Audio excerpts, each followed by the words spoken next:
all praises, honor, and glory unto Yahweh, Barasham, Yahweh Barasham, Rakak, Badash.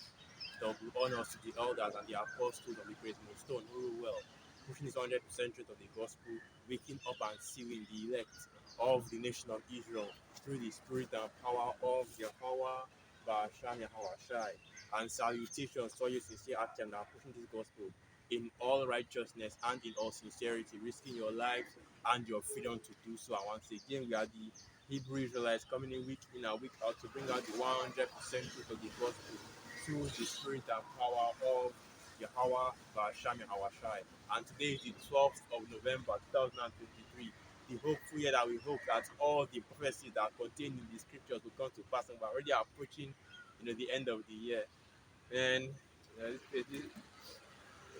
we're already approaching the end of the year, and you've already seen so many major prophecies come to pass. Not like it has been an uneventful year. Things have been happening all over the earth. And just been out there making me think about um I think Russia and Ukraine was the beginning of this year. And then we end up the year with Israel and Palestine. That's two major prophecies going out right here. The first one being Gog and Magog preparing the way for the prince. Let me go to that.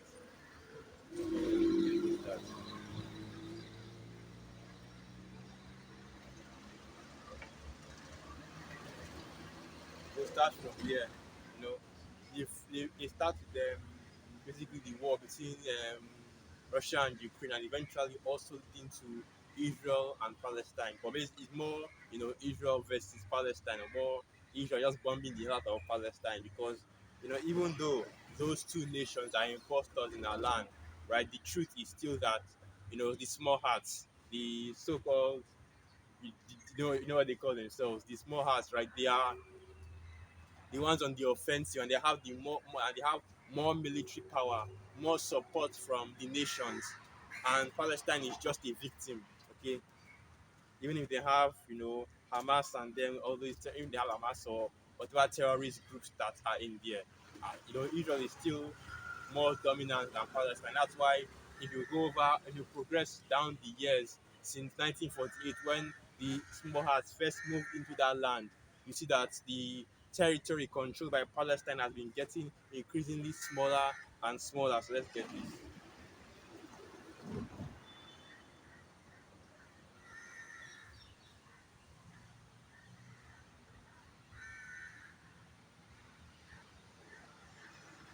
That should be Ezekiel 38.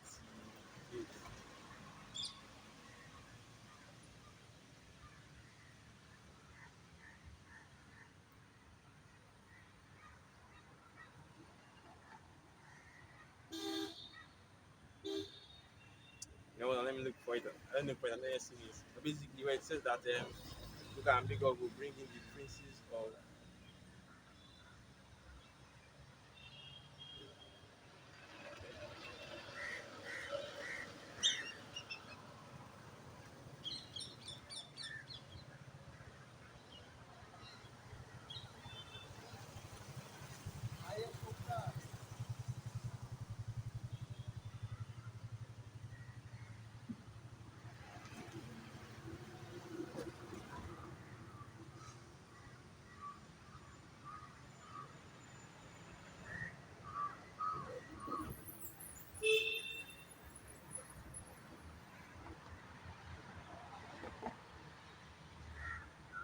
Hold on, let me go. Hold on, let me look for it. I don't know why I don't know why this picture just leaving my mind right now. That I've already got seen before.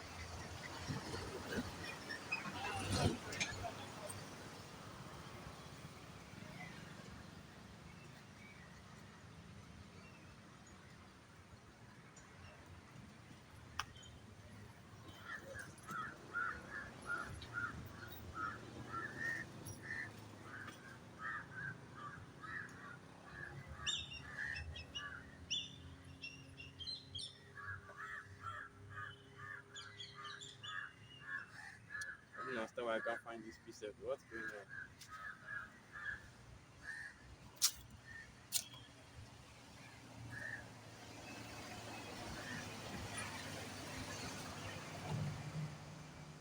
have to create. Let us look for this first.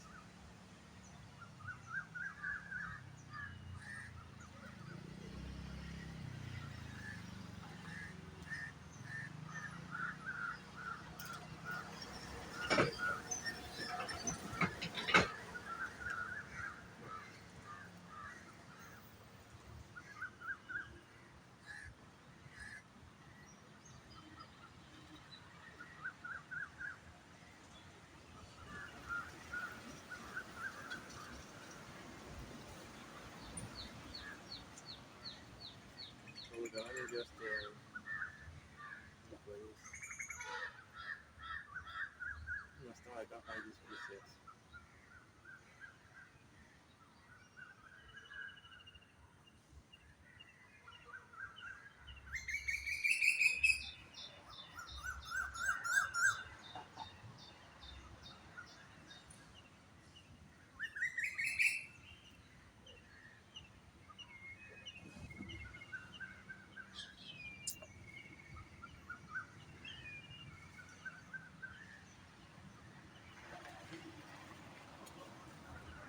I've looked for this for almost 3 minutes now. I don't understand why I can't find this preset.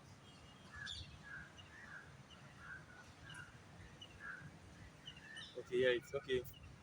I was looking in the wrong place. It's in the book of Revelation. The piece I was looking for is in the book of Revelation. Revelation is the 16th chapter. I mixed up my precepts, That's why I wanted to get it. I know I was mixing it up. So this is the book of Revelation 16, verse 12. And the sixth angel poured out his vial upon the great river Euphrates, and the water thereof was dried up, that the way of the kings of the east might be prepared. Right, I was mixing it up, I made a mistake there. Instead of me to say that the prophecy about Gog and Magog is different from the one about bringing up the kings of the east and like joining them together. But basically, that's also another Bible prophecy that is going on right now because you see the river Euphrates right now is actually drying up, or rather it's almost completely dried up. Okay, and if you look at the maps, right, the old maps about where the river Euphrates is. Let me just make sure I got that right. And even if you type in Euphrates in the Google, it will show you that it is actually drying up. That's the major thing that is going on right now, the major news that is going on right now. Okay. So like I was saying, the river Euphrates is right, I want to say above, yeah, it's right above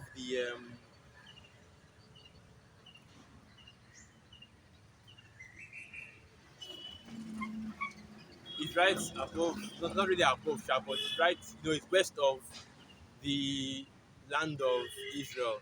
Okay, is west of the land of Israel, okay? And in that river Euphrates, that is drying up right now. That's also leading to, the questions concerning Gog and Magog. Basically, in fact, if you think about it, right, that prophecy is actually leading to BRICS, okay, which is Russia, India, China, and I forgot what the B in the BRICS is. Let me quickly Google that.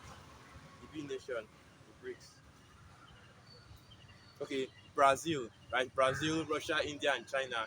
And the major players of this current world war that wants to come up, Russia, China, Iran, they are all east to that river Euphrates, right? So, yeah, the kings of the east are actually being prepared. And this third world war is being prepared by the Most High Yahweh Hashem Yahweh. But you're reading about the prophecies are meant to come first, which is the MOTP, right? The mark of the beast. That's the next major prophecy. But that doesn't mean that the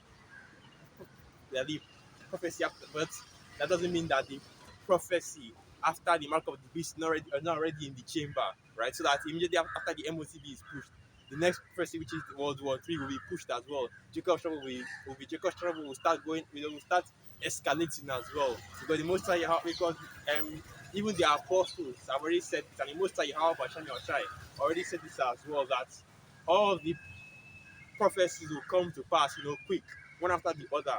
No, delays in them, even faster than you're already seeing, you know, prophecy play out in this time. This is why the scriptures say, immediately after the tribulation of those days, then I was immediately after Jacob's trouble. That should be Matthew 21, 24. Right here. I got it mixed up again. Luke 21, Matthew 24. They are basically saying the same thing. Okay, it is Matthew 24, verse 29. Immediately after the tribulation of those days shall the sun be darkened, and the moon shall not give her light, and the stars shall fall from heaven, and the powers of the heavens shall be shaken. And that tribulation is, of course, talking about Jacob's trouble, right? And if you go to the book of, and this is important, so I'm just going to go to it, precept upon precept.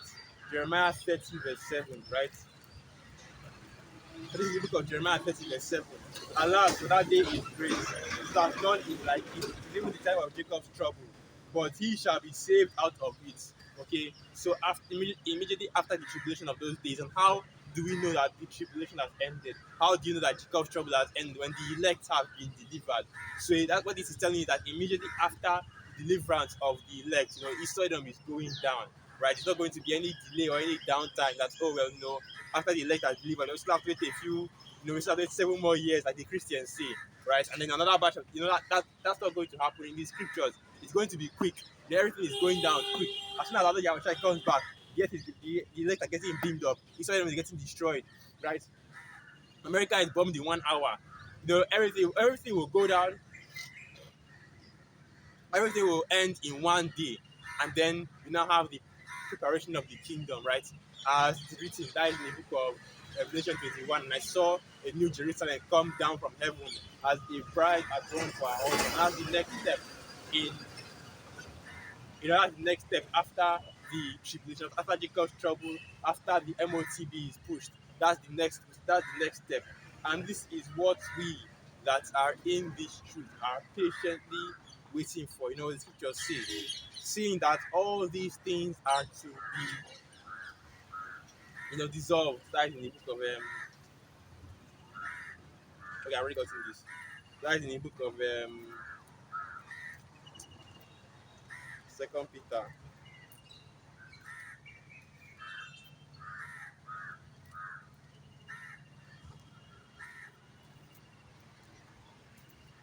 Let me go to this.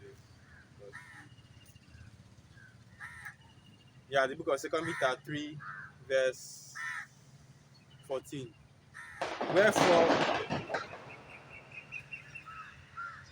I know that is something that will knock out of anger, because, like I said, I did a video about it actually, because it pertains to where I am right now. This is India and Mumbai. But like I was saying, that they are having a high holiday right now. A major high holiday. If you look around any store anywhere, it's all decorated. Everywhere is decorated. All the stores are decorated. Even the hospital that I'm staying in is also decorated as well, because this is the major high holiday here among the Elamites, which are the Indians, according to the scriptures. But anyway, Second Peter 3.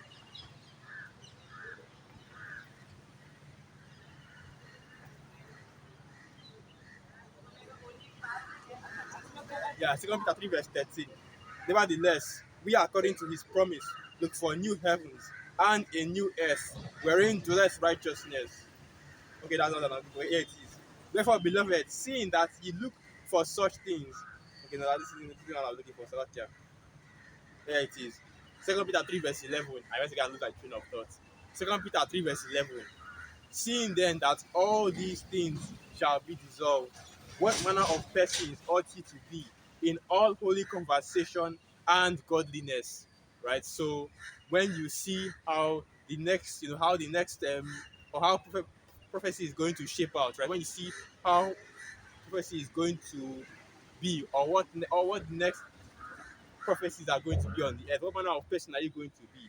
Because a lot of our people hear these prophecies and they do not believe, right? Even though they know that these things are coming to pass, even though they see these things coming to pass, because that's the thing that everybody is talking about right now. Everybody is talking about Bible prophecy. When 1619 happened first, that one was the first warning, right? And then eventually, Iran and the US bombed. Okay, that was a mix of when 1619 happened, the lockdown. That was everybody's first warning, right? And then eventually, Russia and Ukraine. another warning, and now you see Israel and Palestine, and now the controversy of Zion is being brought up again. That who are the real inhabitants of that land, which of course is neither the Palestinians nor the small hearts. But nobody wants to hear, or nobody wants to accept that our people are the true Israelites according to the scriptures. But you see more and more, you're seeing more and more people talk about it now because with everything that happened between Palestine and the small hearts, right? Even with all the people either supporting, mainly supporting the small hearts. Some few people supporting Palestine, even some of our people that are split either way. There are some Jakes that support Palestine, there are some Jakes that, and many more Jakes, right, support Israel. The point I'm trying to make is that more people are being vocal and coming out in order to proclaim who the true Israelites are. And it's not just Jake, even the heathen, right, or those that look like the heathen, at least let me just say like that, are coming out to say that we are the true people of the Most High Jehovah Hashem Yoshai. That's why you heard this small heart, come out on record and say that the greatest threat to the small hearts, not the Palestinians, right? Not Iran, not Saudi Arabia, not any of their enemies that they share borders with or they share landmass with is West Asia, the Middle East with. Not Hamas, not ISIS, okay? But it's the young why the young black American, so-called black American, of course, you already know who that is, Judah, right? And we know the reason why Esau, Edom, especially Amalek, is so threatened by Judah. And let's get some precepts to go into that. Now, I want to go into something else, but let's just get some precepts first. Wherever this, we go, is it not written that the spirit is like the wind and it goes wherever it listed, right? So let me get that one first. Let me just get that one first. This is the book of John 3, verse 8. The wind bloweth where it listeth, and thou hearest the sound thereof, but canst not tell whence it cometh, and whither it goeth. So is everyone that is born of the Spirit. Yeah, so that's the same thing. The Spirit is basically like the wind. You just have to, ride the wave, right? Just go wherever the Spirit takes you, and that is let me see, where was I going to again? Right. Right, let me get that.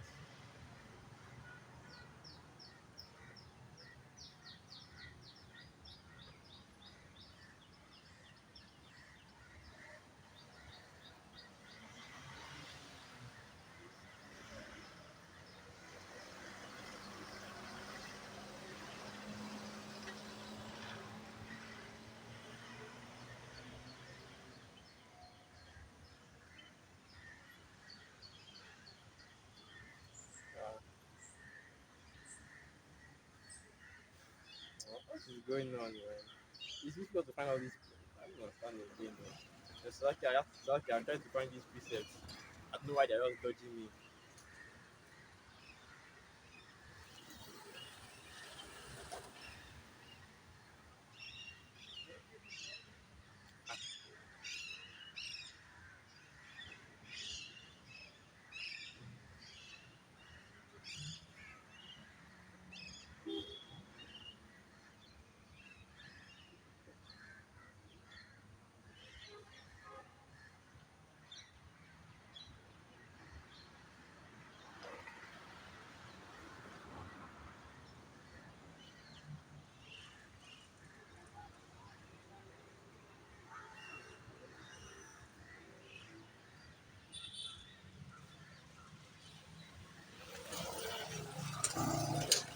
There it is. Let me start from here because this is the first one that came to my mind. So this is the book of Zechariah 9, verse 12, and it reads, Zechariah 9, verse 12. Turn you to the stronghold, ye prisoners of hope. Even today do I declare that I will render unto thee, when I have bent Judah for me, and filled my bow with Ephraim, and raised up thy sons, O Zion, against thy sons, O Greece, and made thee as a sword of a mighty man. And the Greeks, right, the Grecians that are being spoken of here, and it's not Javan, right, Javan, which is the Hawaiians, right? I think the Etruscans, but basically, which are the Hawaiians. The Greeks that are being spoken of here is actually Esau, Edom. Starting from let me enter the middle a little bit. Starting from Alexander the Greek, right? And his generation, his kind, as it's written in the book of First Maccabees, the first chapter, that Alexander reigned the first of his kind over Greece, and that kind was Esau Edom, and that was how Esau Edom took over the Grecians. Okay, and that's who the Grecians are being talking about here in the book of Zechariah, which ironically during the time of Zechariah, because if you remember, the time of Zechariah was during the height of the Persian Empire. Okay, that was long before Alexander ever came forward, and that was long before Greece was ever even called Greece. It was called, called Java during that time. After the forefather, I think that was either the son, one of the sons of Japheth. Yeah. I don't know which generation, but one of the sons of Japheth. Let's continue on. Zechariah 9, verse 14. And Yahweh shall be seen over them. His arrow shall go forth as the lightning, and Yahweh of power will blow the trumpet, and shall go with whirlwinds of the south. And there's still more. There's still more, right?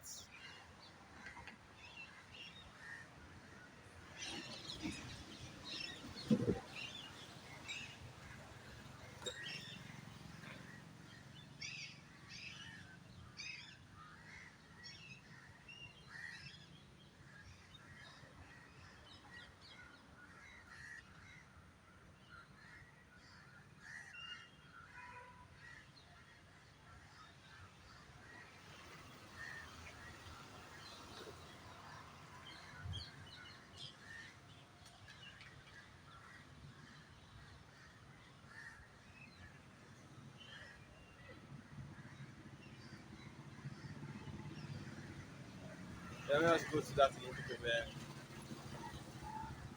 of Obadiah. Let's get that.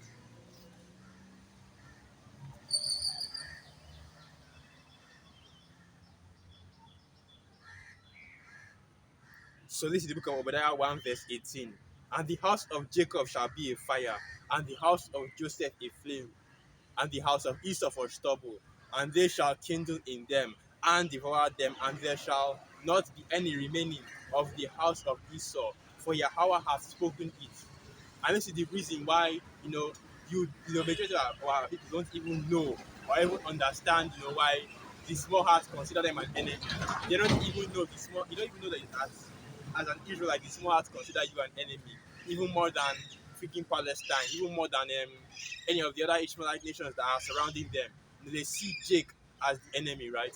That's why they treated those Jakes in Dimona the way that they did. And the reason why is because the the scripture has already prophesied that he will have victory over them, and not only victory over them, but complete domination, and eventually lead to their destruction. That's why Esau Edom is so hell bent on occupying the Holy Land, right? That's why Esau Edom is so hell bent on keeping our people keeping our people out of the loop, and making sure that Jake does not know who they are according to the scriptures, according to prophecy. That's why you see folk are pushing so heavily against it.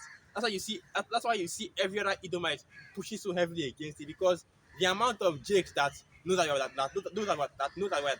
we are the Israelites, and know that we we really have that heritage, that nationality, you know, at this point should be more than the Jakes that don't.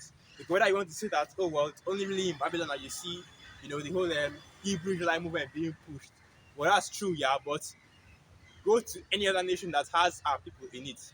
Go to Nigeria, for example. Go to any West African country. Hell, go to some East African countries and some some other African nations as well. You see a lot of Jakes there that know that they are Israelites. They can see that, oh, we have this ancestry, and this is how our ancestors came from the land of Israel all the way here. Migrated all the way here. Fleeing persecution. But that's the little that they understand concerning that. But they do know that they are the Israelites. But concerning the laws, the statutes, the commandments, the heritage, and everything else, they don't know that, right? They are still, wrapped up in the Christianity demon. They are still just stumbling upon them. That's what the scriptures say, that you have a zeal for the Most High, Yahweh Hashem Yahushai, but not according to knowledge. So, for the most part, you see that there are more Jakes that know who they are rather than don't. Okay, because at least our people have to have heard this truth. Because everybody knows about, the Hebrew Israelites. Of course, they always use that byword of black, call us the so-called black Hebrew Israelites, but everybody knows about the Hebrew Israelites and they know what they teach, right? Anyway, let's continue going to read. And that's the reason why you have Amalekites going as far as to say that our people are the biggest threat to them. Let me also get this. Hold on, Snapchat. Let me also do something right now because I've been struggling to get a video. I just got a video idea. Let me just put it down. Put it down.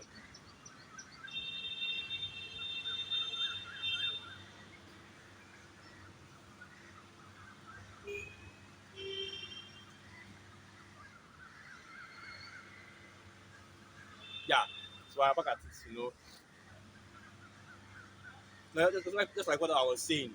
That's why they are threatened by our people, right? Because even though we don't have any power, even though we are at the bottom, even though we are in the position, even though we are in the position that we are in. Oh, I have a great preset for this. The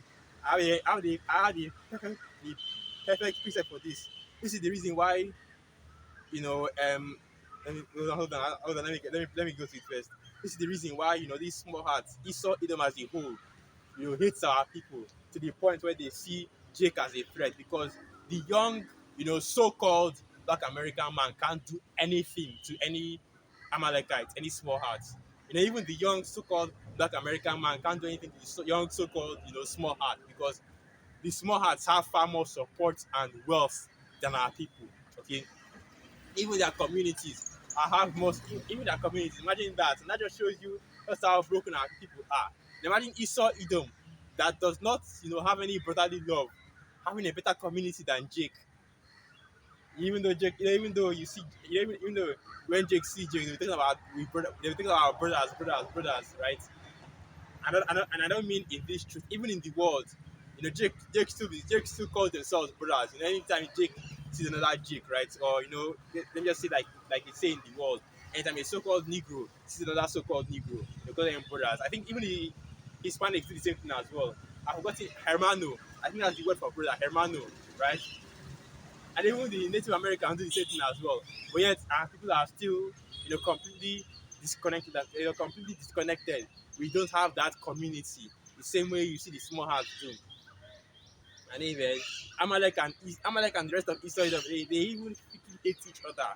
But when it comes to oppressing our people, they are always confederate in that. Everybody, and even the even Jakes that are in the unconscious movement, right? Even they recognize that as well. That's why you're hearing Tariq Nasheed and them saying that they're not going to support any of the Palestinians or the small hearts because whenever it comes to time to oppressing our people, all the nations are always confederate in that, right? Let's get this. So this is the book of Wisdom of Solomon 2 verse 1. For the ungodly said, reasoning within themselves, but not aright. Our life is short and tedious, and in the death of a man there is no remedy. Neither was there any man known to have returned from the grave. And this is that vain imagination that the heathen have, right? But, concerning them, because that's the major hiccup that all these heathen have about death. That's why you see even our people that are the tutors, of course, are in this mindset. When they hear that 14 children were killed in an accident or something happened, and there was a tragic accident that happened. A pregnant mother, a bus full of children, that kind of thing.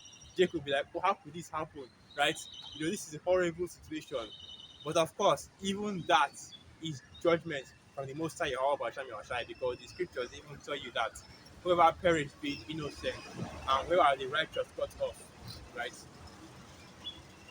Let's get that, because that's the thing, the life that we have isn't a right, it's a privilege that was given to us by the Most High Yahweh Hashem Yahushai. And if we don't use it in the proper way, right, which is to serve the Most High Yahweh Hashem Yahushai, Ecclesiastes 12 verse 12, the Most High has the right to take that away. So that's why the scripture say that how does that person go again? You know, let me just get that. So that I'm thinking of multiple precepts right now. The precepts are just flowing in my head. The first one I'm thinking about right now is issues. This was the second one actually. The first one was in the book of Isaiah, where it says, I kill and I make alive, I wound and I heal, right? Psalm 68, verse 20. He that is our power is the power of salvation, and unto the Most High Yahweh belong, the Most High Yahweh, the Lord belong the issues from death. There are a lot of flies here. Maybe because I'm closer to plants, that's why. But as I was saying, like, right, from the Most High Yahweh Hashem Yahweh belongs the issues from death. So he's the one that decides who gets to live, who gets to die, and he's gonna put people to death, okay? Or at least he signs off on who gets put to death. Let me get this as well. And it's something that a lot of Christians can't really get because they don't teach you this in the churches, right? And because your minds are so, you know, I want to say euthanize, but you already know what euthanize means. It's just a fancy way of saying to kill somebody. Your minds are so atrophied, that's the best word to use. I mean that it has rotted away because it hasn't been used. But Jake is so dumb that they can't even understand that the Most High Yahweh Hashem Yoshai that created the heavens and the earth and everything in it should have created evil as well. Should have created unclean spirits as well. Okay? And a power that is balanced, as the scriptures say, a just weight is his delight, should also be capable of evil. Understand something. There is a difference between wickedness and evil. I did not say that the Most High Yahweh is capable of wickedness, okay, because he is not. I said he is capable of evil. There's a difference between those two things, right? Because when you see something happen, you're like, oh man, that just, well, that's foul, like, that's harsh judgment, but it was still righteous, okay. Let's get this. This is the book of Deuteronomy 32. Hold on, hold on.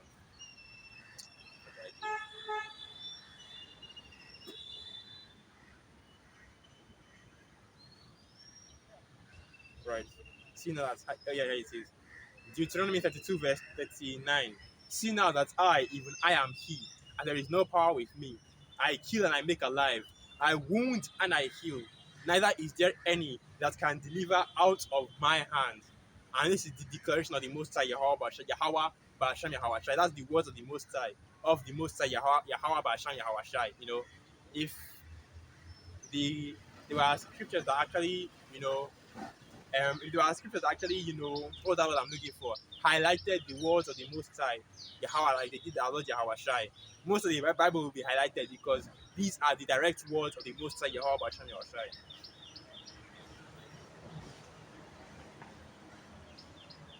And let me just get one more, just to push that point home.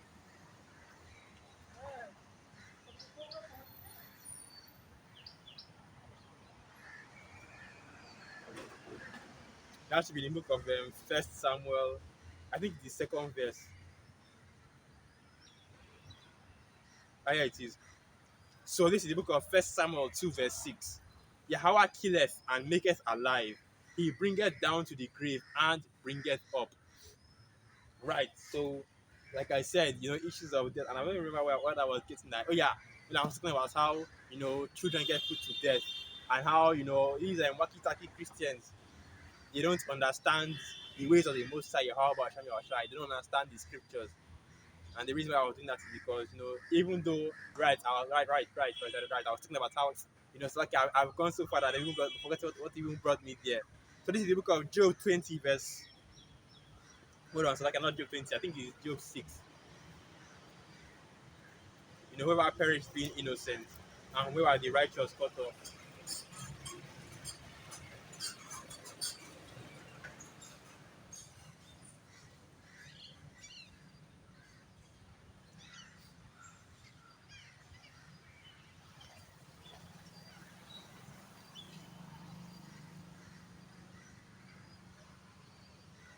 Okay, it was Job 4. So this is the book of Job 4, verse 7. Remember, I pray thee, whoever perished being innocent, or where are the righteous cut off, even as I have seen, they that plow iniquity and sow wickedness reap the same. Right? So you don't have that understanding of the reason why, these little children get put to death, and it's because of reincarnation, coming back on the earth again to serve your judgment. And what I was talking about, now I remember everything. The Spirit has brought it back to me. I was reading the book of Ecclesiastes, Slovakia. Let me calm down, Wisdom of Solomon 2 verse 1, where it says, the ungodly say, reasoning within themselves, not arise, because their reasoning is incorrect. And I said that all the heathen and all the tutors of our people, they don't understand, what it means to die, right? What it means when you give up the ghost, when you go to the grave. Even the scriptures tell you that to be absent from the body is to be present with the Most High Yahweh Hashem Yahweh. But Christians will still tell you that, oh, well, if you die and you want good, right? You didn't, if you die and you want good, right? You didn't give enough offering to your pastor. Because that's really the only thing that Christians ever claim that will take you to hell, because they won't go and come against adultery, because all the pastors in all the churches are already doing it. Every other day, you are waking up to hear about a scandal of a pastor, having relations with his congregation. That's out of the picture, right? If you if the only thing that they ever charged people before, because you have people in the congregation that steal, people in the congregation that kill, people in the congregation that do all kinds of wickedness. But as long as they pay their tithes, they are delivered. And later you hear some Christians say that, oh, you can't bribe your way into the kingdom, but yet they do that in the churches. That's I'm thinking about that priest that our child was cussing out the Pharisees, calling them hypocrites, because everything that you see Pharisees that you see Allah Yahweh say about the Pharisees is the same thing that they do in these churches. So this is the book of Ecclesiastes 2 verse 2. For we are born at all adventure, and we shall be hereafter as though we had never been. For the breath in our nostrils is as smoke, and a little spark in the moving of our hearts. And it's funny that it's funny that it's actually funny that you read this right now, because that shows you just how much understanding that King Solomon actually had concerning how the human body works. Because nobody ever talks about the scriptures, some parts of the scriptures that just give you that you can see that give you an insight into things like biology, things like physics and chemistry. And King Solomon said that the breath of our nostrils, which is carbon dioxide, is just smoke. Which ironically, carbon dioxide, right? Is one of the is a actually a, let me it's actually a toxic chemical. I'm trying to make sure, because I think I'm mixing it up, because you know that there are two: carbon monoxide, which is actually smoke, and carbon dioxide, which has an extra oxygen molecule, right? But they are still um deadly chemicals, because if you inhale too much of both of them, basically you are going to perish, because your blood cells can't get oxidized. That's the reason why we have to breathe oxygen in order to oxidize the blood cells, so that they can flow through the body, bringing oxygen into the heart, and the other organs as well, right? And he also said that a little spark in the moving of our hearts, which are talking about, the electricity that runs through the nerves in order to make the body function, so I can feel, you can have all these, so I can feel and your body is able to move. The reason why the body can move like I'm doing right now is because of the nervous system, right? The electrical impulses that move around the body. It comes from the brain, because in the Hebrew, the word heart can also be translated to La'ab, right? Which means the brain, the mind. So, King Solomon actually saying, instead of, he's not talking about hearts here, he's talking about actually the moving of the spark, a little spark in the moving of our mind, right? Of the brain. And the brain is sending these signals to the body through these nerves, right? In order to make it move and to bring motion. Even the sound that I'm making is still the same thing. The voice that I'm making is still the same thing. Signals being sent through the body in order to make this a possibility. And the reason why you have such advanced electronic and electrical technology, right? Where you can make TV screens like the one I have seen right now, where you can have audio streams, because Esau Edom had to study the way that the brain sends signals to the nervous system to do the same thing with TV and with sound, with audio, with sound, and with videos, right? Because if you actually look into it's how Esau Edom creates the television screen, the screen that you see, the touch screen, and even the audio, you find out that this is actually not as complex as it looks, right? Because with the right signals, the right combination of signals, You can make any sound. You can encode sounds into memory, and with the right combination of pixels, you can make any picture you want. But of course, hey, if you try to do that by hand, then you could spend years doing that. So it's better to use. So it's better to record an audio sound. It's better to record audio and do that than rather than trying to encode it by hand, because these signals, right? These sounds and these video they are seeing, it's thousands upon thousands of pixels large, and one pixel is basically a total of information, right? How you have things like 4K resolution. That's 4,000 pixels by, because that's just the width of it. 4,000 by like 3,069 pixels. So imagine doing that, and that's multiplied though, just to show you how much information you have to put in a single, in a single pixel just to create one picture. And you now have a whole video that is moving like this. Anyway, I'm just saying about, I'm going into some of that. I'm going into that tangent right now. That's just for storing the actual video file.